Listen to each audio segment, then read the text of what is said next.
guys, so this is the controversial parenting tag that I'm going to do. I was going to do it with Chris, but since we broke up, looks like I'm going to do this one on my own.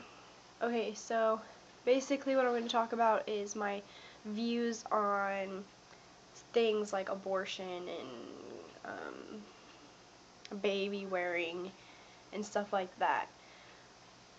These are my views, so I mean, you can agree with me or you can disagree with me. It's not going to hurt my feelings if you disagree with me, but if you start a fight, that's pretty retarded and you just don't have a life. So the first one is abortion, and I completely disagree with it. I do not believe in abortions at all because there's different things that you can do, you know, if you cannot take care of your child. Like for instance, in Kansas, they just passed a rule to where you have to bring your child to like a police station, a fire station, health department, something like that. I don't remember how, I think like with 45, if the baby's like 45 days old or something. But I think it's pretty ridiculous if people like leave babies in trash cans or drown them or something like that. Like, the baby did nothing wrong to you. I understand you're frustrated. And that's like completely off the subject of abortion, but you guys understand what I mean. So I do not believe in abortion whatsoever.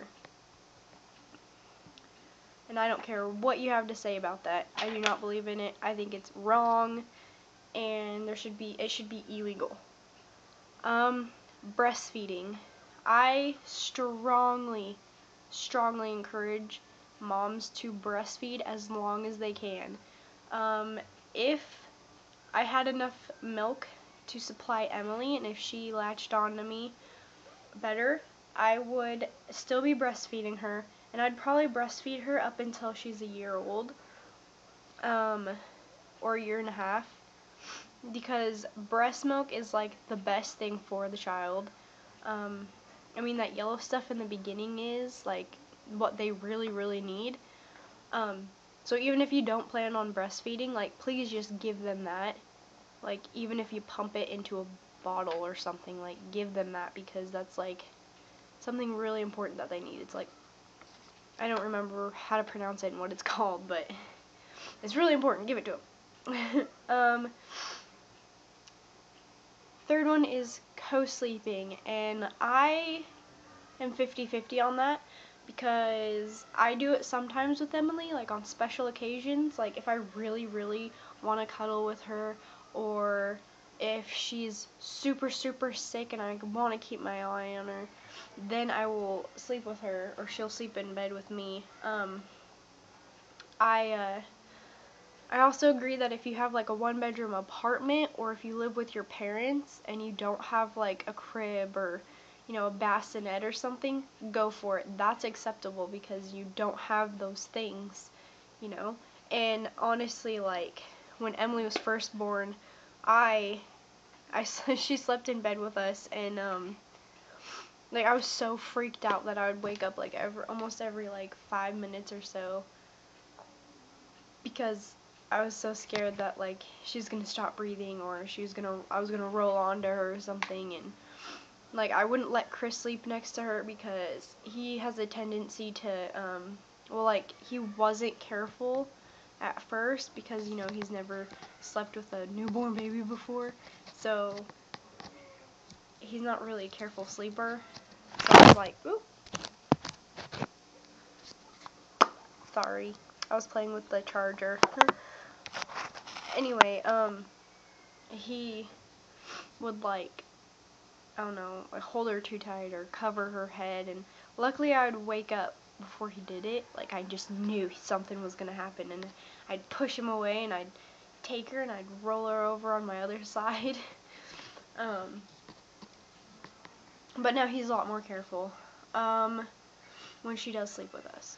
So yeah. Okay, adoption. I strongly agree with that, actually, because, you know, I do not believe in abortion, and there's other ways around abortion, like adoption. when I found out I was pregnant with Emily, my family, my aunt, had told me, you know, if in the long run we decide there's no way we can take care of Emily, like our financial state is like horrible and we just, you know, we can't do it financially, she said she would take her in and adopt her so that she'd still be part of our family, and it would be like an open adoption so that she could, you know, I could still see Emily, Chris could still see Emily, you know, our family and everything could still see Emily and watch her grow up and everything, like, so I do believe in adoption, like, and if you are, you know, scared about the adoption and stuff, or, you know, you don't want to get, you know, not get rid of, but like, you know, hand her to someone who can take care of the baby, go for open adoption. I know if, you know, I had gotten pregnant and we couldn't take care of our baby, I would do open adoption if my aunt, you know, wouldn't take her, because that way I can watch her grow up, I can, you know, we can have visitation rights, she'd still know who we are, and all that stuff. She wouldn't, you know, think when she's older, oh my god, my parents just gave me up because they didn't want me, stuff like that, you know. She'd understand that, well, they didn't, you know, they weren't financially stable. Baby wearing. I do it. Damn it. Sorry. I do it all the time. Okay. Yeah, baby wearing. I do it all the time. I have a Moby wrap, and I really want to post a video of me putting it on. Yeah, but I agree with baby wearing because it's really easy, and I don't believe in those leashes that you know, like those backpack things and like it has a leash on it. I don't believe in those. Those are just ridiculous. Ridiculous, yeah. A baby oh no. Number 6 is circumcision. I honestly believe that circumcising, like, it's up to the parents, you know? There's nothing wrong with circumcising, there's nothing wrong with not doing it. I mean, you can do it when you're older. I mean, yeah, it might hurt a lot, but, I mean, it's really up to the parents' choice on that one. And I really believe that, like, no one should get pissed off at another mom or a mom for circumcising their child, because that's just kind of wrong. Like, it's not your child, first of all, and it's pretty ridiculous. I mean, you have your side, like, you have your views, and they have theirs. Like, I have my own, too, you know? So, I mean, everyone's different. No one's gonna be the same, and arguing to try to persuade them to, like, you know, oh, you shouldn't do this, or you shouldn't do that, like, that's just ridiculous. You know, someone has their opinion, and if they think they're wrong, they will look it up and they will do the research. You don't need to push them to do it.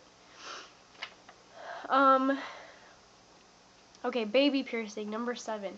I got Emily's ears pierced. Me and Chris had like a big fight about it. And then again, baby piercing, it's up to the parents. I did it with Emily, of course.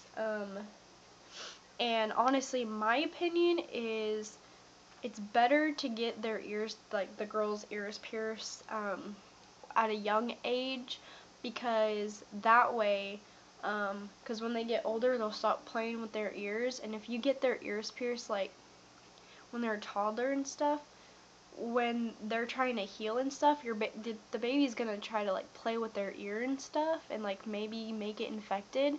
Well, the way that I thought about it is that by getting her ears pierced this young, she doesn't know to reach up here. I mean, she does now, but her ears are healed, and so she didn't make them infected.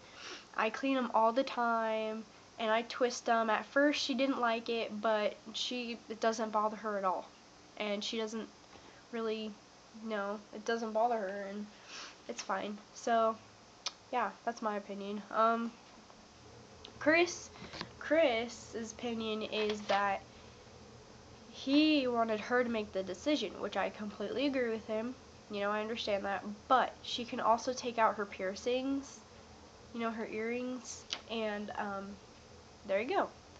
I've never ever heard of someone complaining because they have holes in their ears, which they do close up. There might be like a little tiny dot there that you can see where you did have earrings or something, but I mean, I've never heard of anyone complaining about that. So, and most girls have long hair to cover it up. Most girls. So, yeah. Okay. Number 8 is cry it out method. I agree with that because it builds up strong lungs and everything. Like, if you, it depends though, because the only way that I will let her cry it out is if I have already fed her, I've already changed her, and she like just woke up from a nap or something like that, you know? And if she's crying for no reason, or, you know, like, I mean, I'll pick her up, and if she's still crying, then I will put her in her crib and just shut the door and turn the baby monitor on a little bit, you know, and let her cry. And usually she'll stop and she'll just start playing and she'll be fine.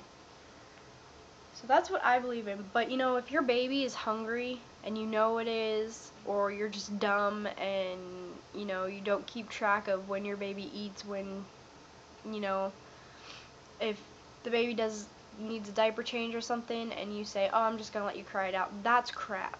Like, I mean, you can let your baby cry and cry and cry when you're making it a bottle, you know, or getting its food ready, that's fine. But I mean, don't, like, let the baby cry for hours and hours if it needs a diaper change, or if it's really hungry. Like, that's just messed up. So yeah. Those are my opinions. Yeah, if you have any comments, questions, comment below. Yeah. I'm sorry I might sound weird, and I know I'm sniffling a lot. It's because I'm sick, and I got worse. Emily's getting better. But yeah, so that's my views and opinions. So yeah. Okay, like I said, comment, subscribe, rate, thumbs up, or thumbs down. Hopefully thumbs up. Okay, thank you guys.